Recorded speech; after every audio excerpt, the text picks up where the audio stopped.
देखिए, राजस्थान की घटना से पहले मैं बताऊँगा कि पूरा देश आज़ादी के जश्न को बड़े खुशी से मना रहा है और आज अमृत अ, महोत्सव के रूप में पूरा देश जो है जी, ना 2 दिन से लगातार मना रहा है।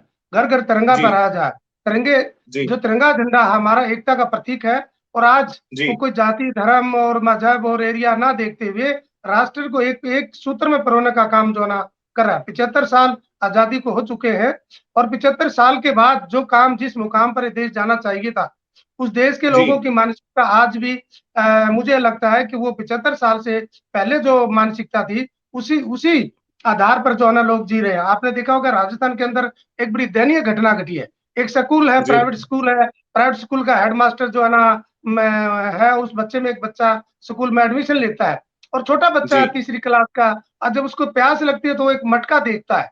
पानी का एक मटका देखता है, जब प्यास लगती है तो आदमी पानी में जो ना लगने के बाद वो कहीं न कहीं पानी को ढूँढता है, तो उसने एक मटका देखा और उस मटके में उसने पानी पीने की कोशिश की। उसको नहीं पता था कि ये मटका पानी का तो भरा हुआ है, लेकिन उसको ये नहीं पता था कि मटका कोई विशेष है। लेकिन उस मटके में पानी पीने के बाद वहाँ के जो संचालक थे, हेडमास्टर थे, प्रिंसिपल थे, जो मुखिया थे, उस मुखिया ने उस बच्चे को इतना बेरहमी से पीटा कि 20-22 दिन के बाद वो उस हॉस्पिटल में एक्सपायर हो जाता। अब देखिए सोचने की बात है कि उस हेडमास्टर ने उसके बाद उस परिवार को दबाव डाला उनको जो ना पैसे का लालच दिया और दिया, यानी इस प्रकार की घिनौनी हरकत को दबाया भी जा रहा था। आज जो है ना बच्चा जो है ना हमारे बीच से चला गया है, तो इस बात के लिए आप जो है जो इसको कहाँ देख देख पा रहे हैं, देश को कहाँ देख पा रहे हैं। आज देश जो है ना चंद्रमा पर जो है ना अपलोड करने की बात कर रहा है। आज विज्ञान जो है ना पूरे दुनिया में जो है ना नाम कमा रहा है। आज हम उसी उसी बंधन में बंधे हुए हैं। आज उसमें जाति और एरियावाद में बटे हुए हैं। आज जन इस बच्चे से अगर वो जाति का ये मैं कहना चाहूँगा पूरे खुले दिमाग से उस बच्चे बच्चे का उत्पीड़न वो गंदा नहीं था, उस स्कूल का स्टूडेंट था। उसके कपड़े गंदे नहीं थे, उस स्कूल का स्टूडेंट था। उसके बावजूद मारा जाता है, क्यों मारा जाता है? कि उस टीचर को पता था, उस हेडमास्टर को पता था, ये फला-फला जाति का है, ये शेड्यूल कास्ट है। इन इन आज के कुछ लोगों की मानसिकता इतनी गंदी हो चुकी है कि जाति पर आधारित उसको नीच, कमीन, अछूत माना जी, जाता है, इसलिए पीटा गया। क्या वो स्कूल चलाने का जी, अधिकार है? उसको जो है ना जी, लोकल प्रशासन या वहाँ की जो गवर्नमेंट है, मैं क्या ऐसे लोगों को मैं जो है ना ये होता है कि ऐसे ऐसे आदमी को ना स्कूल को खोलना चाहिए। लेकिन एक बात सोचने की बात आती है, बड़ी विचारणीय बात है कि वहाँ इतने दिन से उस हेडमास्टर का अलग से मटका रखा जाता है। वहाँ के कितने जी। टीचर भी होंगे, वहाँ कितने और बच्चे भी होंगे, वो मटका रखा क्यों गया? क्या सोच पैदा की गई? क्या दूसरे जो टीचर हैं, वो भी इस प्रकार की मानसिकता के थे कि उस घड़े को बने रहने दिया गया? तो ये आज बड़ी शर्मनाक बात है। मैं माननीय मुख्यमंत्री राजस्थान से अपील करूँगा, देश के प्राइम मिनिस्टर से बात करूँगा कि आज हम खुशी का जश्न मना रहे हैं। घर-घर में जी, तिरंगा फहरा रहे हैं। आज जो है ना देश की मैं इतनी एक एक जो जुटता की बात कर रहे हैं। बाबा साहब डॉक्टर भीमराव अंबेडकर जी ने जातिहीन समाज की स्थापना पर काम किया था जी। कि इस देश में जो जाति व्यवस्था है, वो हमारे देश के लिए बहुत ही जो है ना दीमक की तरह खा रहा है। लेकिन आज सर, आज भी और शिक्षा के हमारे क्षेत्र में देश के प्रधानमंत्री भी दलितों के ऊपर अपना स्टेटमेंट दे चुके हैं कि दलितों को कुछ मत कहो, मुझे गोली मार दो। इस तरीके के स्टेटमेंट भी आए हैं मोदी जी के। एक सवाल मैं हाँ, आपसे और करना चाहूंगा। एक सवाल यहाँ पर और करना चाहूंगा। जो एक अध्यापक होता है, उस अध्यापक का कार्य होता है कि वह सबसे समानता का भेदभाव ना करे, समानता का अधिकार से पढ़ाए। क्योंकि शिक्षा जो बांटी जाती है वह सबको साथ में बांटी जाती है। लेकिन ये हीन भावना, ये दूषित मानसिकता कहाँ से आ जाती है सर, लोगों के मनों में, विचारों में? आपने ठीक कहा कि माननीय प्रधानमंत्री जी भी कहता है मैं चाय बेचने वाला हूँ, चाय बेचने वाला एक निमन जो है आजकल जी, मानते हैं और वो देश का प्राइम मिनिस्टर किसकी वजह से देश के संविधान के अनुसार। लेकिन आज भी अगर वो जो ना प्रधानमंत्री इस बात पर जो है ना अमल करते हैं कि गोली मुझे मार दिया जाए, किसी दलित को, किसी गरीब को जो है इस प्रकार से ना सताया जाए, तो माननीय प्रधानमंत्री जी, आप पूरे देश में एक आह्वान करें, जैसे नोटबंदी आपने एक दिन रात में डिक्लेयर कर दिया था। आप भी आह्वान करें, कहीं भी किसी भी स्कूल में, इस प्रकार का किसी भी इंस्टीट्यूशन में जो है ना चाहे प्राइवेट हो चाहे जो है ना निजी गवर्नमेंट की हो, किसी भी इंस्टीट्यूशन में इस प्रकार की व्यवस्था होनी ही नहीं चाहिए। और इस प्रकार के अगर मानसिकता के लोग हैं, उनको कड़ा दंड दिया जाना चाहिए। मैं तो ये कहूंगा कि ऐसे आदमी को तुरंत फांसी के फंदे पर लटकाना चाहिए। इसके लिए कोई जांच की आवश्यकता भी नहीं है। जांच की जो है, क्योंकि 1-1.5 महीना पहले उसको 1-1.5 लाख रुपए देकर जो है ये तथ्य बिल्कुल क्लियर हो जाते हैं कि उस जी हेडमास्टर ने उसको बहुत बेरहमी से पीटा और गरीबी का उसने और जाति का उसने फायदा उठाया। और जो है ना, अगर वो बच्चा अगर नहीं मरता तो शायद ये बात उजागर भी नहीं होती। आज जी आज हम गुड गवर्नेंस की बात कर रहे हैं, कहाँ गुड गवर्नेंस की बात है। आज जी हम जो है ना, मैं इतनी इतनी जो है ना स्कीमें भारत सरकार दे रही है, वो कहाँ लग रही है, क्या हो रहा है इन जी बातों के लिए। तो इसलिए मैं जी अपील करता हूँ देश के जो बुद्धिजीवी लोग हैं, इस प्रकार की घिनौनी हरकत केवल दलितों के लिए नहीं है, पूरे देश के लिए शर्मनाक बात है। आज किस कर्मवीर मुंह से जी प्रधानमंत्री आप का जी कोई कर्मवीर मैं जी, आप दूसरे लगातार में अभियान के लिए चलाते हैं, बता सोशल रहा मूवमेंट पे है। काम करते रहते हैं, बच्चों के लिए आपने निरंतर कार्य कर रहे हैं। मैं आपसे एक यहाँ पे अहम सवाल करना चाहूंगा, जिन्हें SC ST OBC कहा जाता है और उनको अधिकांश हिंदुओं का चोला पहनाया जाता है, तो क्या ये दलित हैं, हिंदू हैं? बड़ा अहम सवाल है और हमेशा इसके ऊपर सवाल या निशान उठते रहते हैं। क्या कहना चाहेंगे, किस नजर से आप देखते हैं सर? देखिए, अगर ये हिंदू होता तो मैं कहता हूं इस बच्चे को मारपीट ही नहीं होती। जी अगर आज वोट के लिए तो हमें हिंदू बनाया जाता है, लेकिन जो बात सम्मान की बात आती है, अधिकार की बात आती है, या जो ना मैं जो ना खुशी खुशी प्राप्त करने की बात आती है, तो वहां मुझे लगता है कि वो वह हिंदू नहीं है, केवल काउंटिंग में हिंदू है। लेकिन इस प्रकार की घिनौनी हरकत केवल जाति उत्पीड़न है, और जाति उत्पीड़न के कारण ये हुआ है। और उस हेडमास्टर के विरुद्ध तुरंत जो है ना कार्रवाई करनी चाहिए। इस प्रकार की घिनौनी हरकत दोबारा ना हो। लेकिन राजस्थान में इस प्रकार की जो प्रथाएं हैं, उसके लिए हमें पूरे देश के लोगों ने अभियान चलाना चाहिए। आज घोड़ी पर कई जगह देखने को मिलता है, घोड़ी पर नहीं चढ़ने देते। लेकिन जी राजस्थान के अंदर एक मूछ की वजह से एक आदमी ने अपनी आजादी है, वो किस धर्म को माने, कैसे कपड़े पहने, अपने कैसे मुंह में जो है मूछ रखे, कैसे बाल रखे, ये भारत के संविधान में आजादी दी गई है। लेकिन वहां इस जी वजह से भी राजस्थान में जो है ना उसका उस मूछ रखने पर जो है उस आदमी को मार दिया जाता है।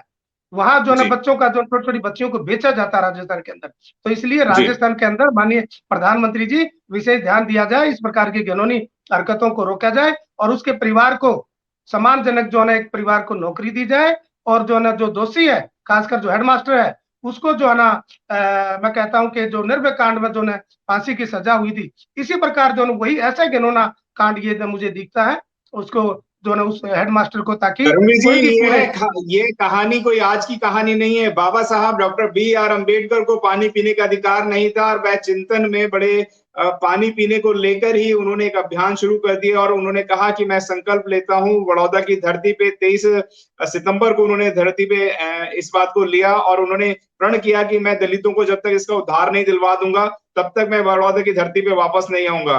ये उन्होंने संकल्प भी करा था।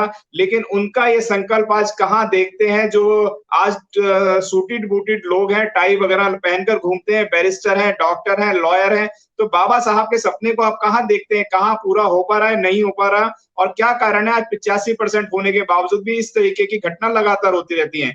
क्या कहना चाहेंगे सर? बहुत ही इंपॉर्टेंट बात आपने करी है कि आजादी से पहले आप देखते होंगे कि किसी भी फील्ड में जो है ना इन लोगों की जो 85% की बात करते हैं, जी दलित है जो है ना, SC ST OBC और माइनॉरिटीज के जो लोग हैं, वो कितने जी किस फील्ड में कितने थे।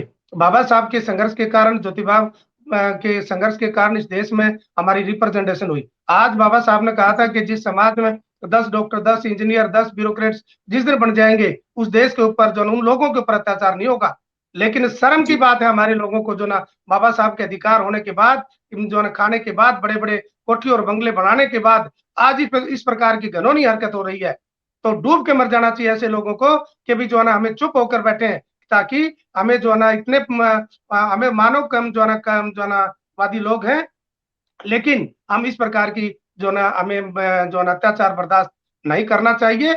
और आने वाले समय में हमें चैलेंज कर देना चाहिए जो ना वहाँ की लोकल सरकार को भी, अगर उसको सजा ठीक नहीं देते या उसको जो है ना इस प्रकार के आगे से घटना ना घटे। मैं माननीय मुख्यमंत्री जी राजस्थान से भी अनुरोध करता हूँ कि माननीय मुख्यमंत्री जी, आपके ऊपर बहुत बड़ा आरोप लगा है, बहुत बड़ा कलंक लगा है, उसको धोने का काम करें। और नहीं तो आने वाले समय में इसका खामियाजा आपको भुगतना ही पड़ेगा जो है ना। जी। धर्मवीर जी, आज की डेट में लोग घर घर झंडा लगाने लग रहे हैं और अमृत महोत्सव की बड़ी जोरदार तैयारियां करने लग रहे हैं और तिलक लगा के लोग गर्व से महसूस करते हैं कि हम हिंदू हैं। तो क्या दलित हिंदू हैं या नहीं है, या तिलक लगाने से वो हिंदू बन जाएंगे, नहीं बन जाएंगे, क्या कहना चाहेंगे सर? आज दुनिया भर की ऐसी घटनाएं हैं, आपस में अगर शादी कर लेता है हिंदू हिंदू में, खासकर दलित, ओबीसी और माइनॉरिटीज का, अगर विशेष किसी जाति में शादी कर लेता है तो उसको मार दिया जाता है। तो कहाँ के हिंदू हैं? कौन से हिंदू कहते हैं आप? इसलिए इस देश का जो खासकर जो ना इस एससी एसटी ओबीसी और माइनॉरिटीज को अपने आप को हिंदू नहीं मानना चाहिए। अगर माननी जो तथाकथित आरएसएस या जो है ना भारत के देश की सरकार है वो करे कि हम 90% की जो है ना बात करते हो कि इतने करोड़ जो है ना 100 करोड़ से ज्यादा लोग जो है इस देश का हिंदू है, तो क्या वो जो है ना जी मेघवाल जो लड़का मारा गया है वो क्या हिंदू होने के कारण मारा गया या दलित होने की वजह से मारा गया है? इसके ऊपर भी हमें चर्चा कर लेनी चाहिए। इसके ऊपर भी जी सोचना चाहिए। आज अत्याचार जो हो रहा है वो केवल सूट बूटी और जो ना आपने कहा कि टाई लगा के जो लोग रह रहे हैं, मैं कहता हूं कि जो आज इस देश में जो ना अगर कैबिनेट मंत्री है आजादी से वो भी फैसले नहीं ले पाता। जाति इतनी बड़ी व्यवस्था है। इसलिए ये कहना कि जो लोग ये हिंदू हैं, अगर हिंदू होते, हिंदू मानते तो इनके ऊपर अत्याचार नहीं होता। इसलिए ये ना हिंदू थे, ना है, ना होंगे। इसलिए इनके ऊपर अत्याचार जी हो रहा है। तो इसलिए इनको संगठित हो जाना चाहिए। इस प्रकार के जो अत्याचार हो रहे हैं उनको रोक लगाने के लिए हमें सड़कों पर आना चाहिए, हमें विरोध करना चाहिए और जो है ना मिलकर जो है ना उस बच्चे को जो है ना हमें न्याय दिलाने का काम करना चाहिए। सरकार कई बार कहती है, जो वो लगातार इस तरीके के नारे आते हैं, इस तरीके के स्लोगन आते हैं कि अब जाति आधार खत्म किया जाएगा, तो कहाँ तक ये सार्थक हो पाएगा या नहीं हो पाएगा? सरकार का जुमला है, क्या कहना चाहेंगे सर? नहीं, जुमला ही है, ये कहने की बातें। आज आप देखते होगे कि जो ना हम मंदिर नहीं जा सकते, घोड़ी पर नहीं चढ़ सकते, कौन रोकेगा? अगर प्रशासन जी में ये चीजें जो ना मंदिर बना दिया, उस मंदिर में जो ना एक दलित नहीं जा सकता, बेचारा कावड़ लाता है, जी उसको कावड़ मंदिर में नहीं चढ़ाने दिया जाता, तो क्या कहाँ के जो ना वो लोग हैं? क्या विदेशी लोग हैं जी वो? और इस देश के लोगों को भी अगर इस तरह के हालात हैं तो इस पर हमें सोचने पर मजबूर होना पड़ेगा। और बाबा साहब का वो दिन भी याद करना पड़ेगा, 14 अक्टूबर 1956 का, कि क्यों 14 अक्टूबर 1956 का दिन जो है बाबा साहब ने याद किया था और इतनी लंबी चौड़ी जो ने दीक्षा ली थी, क्या कारण है? इसके ऊपर भी हमें विचार करना चाहिए। हर घर में बुद्ध की बात करते हैं, देश का प्राइम मिनिस्टर बुद्ध की ओर जो है ना बात करते हैं, बुद्ध का जो है ना यहाँ से पेड़ दूसरे देशों के लेके जाते हैं। जो शांति, जो बात बुद्ध ने जो संदेश दिया था, क्या उसके ऊपर ये देश को जो नए लोग हैं जो प्रशासन में जो काम कर रहे हैं, क्या उस लाइन पर चल रहे हैं, उस तरह जो है ना काम कर रहे हैं उनकी विचारधारा पर? तो इसलिए हमें बुद्ध के रास्ते पर जाना होगा ताकि इस देश में कोई जाति ना हो, कोई भेदभाव ना हो। उस पर जो है ना सरकारों को काम करना चाहिए। कर्मवीर जी, आपने जैसे बताया कि आज मूछ रखने का अधिकार नहीं है, घोड़ी पे बैठने का अधिकार नहीं है, तमाम, और जिस तरीके से इस बच्चे को पीट पीट के अधमरा करके मार दिया गया है, तो इसको, इस तरह की घटना देश में ना हो, इसके लिए दलितों शूद्रों को सीधी सीधी बात करेंगे, एससी एसटी ओबीसी माइनॉरिटीज को क्या करना चाहिए, क्योंकि एट्रोसिटी सबसे ज्यादा इसी जातियों के ऊपर होती है? देखिए, एट्रोसिटी एक्ट हमारा बहुत मजबूत है। 89 में जो एट्रोसिटी एक्ट आया और अभी अमेंडमेंट हुआ है, उसके घर घर में जाना जी चाहिए और दलितों को, आप दलित माइनॉरिटीज और जो है ना आपस में मिलजुल कर रहना चाहिए। और ऐसी संस्थाएं जो इस प्रकार की सोच के हो, उस ऐसी संस्थाओं में हमें दाखिला नहीं लेना चाहिए, उनका बहिष्कार करना चाहिए। और जो है ना जब भी कोई भी एट्रोसिटी होता है, या मैं आह्वान करता हूँ, अगर जो है ना मैं ऐसे लोगों की जो है ना हमें डटकर मदद करनी चाहिए ताकि आने वाले समय में मैं, और जो जिसने ये इस प्रकार का कसूर किया है उसको दोबारा हिम्मत ना हो पूरे देश में। इसका मुंह तोड़ जवाब हमें मिलकर देना ही होगा और देना चाहिए। इसके लिए हम आगे संघर्ष करेंगे और बच्चे को न्याय दिलाकर ही दम लेंगे। जी। आप थे हमारे साथ कर्मवीर जी, जो चंडीगढ़ से हैं, जिन्होंने बताया कि बहुजनों के साथ इस तरीके की एट्रोसिटी ना हो, उसके सभी संगठनों को एक होना पड़ेगा और कहीं न कहीं उस बच्चे को न्याय दिलवाने के लिए कहीं न कहीं आर्थिक सहयोग भी करना पड़ेगा, उस परिवार को मजबूत भी करना पड़ेगा और इस तरह की घटना देश में ना हो, इसके लिए यूनिटी बहुत ज़्यादा ज़रूरी है।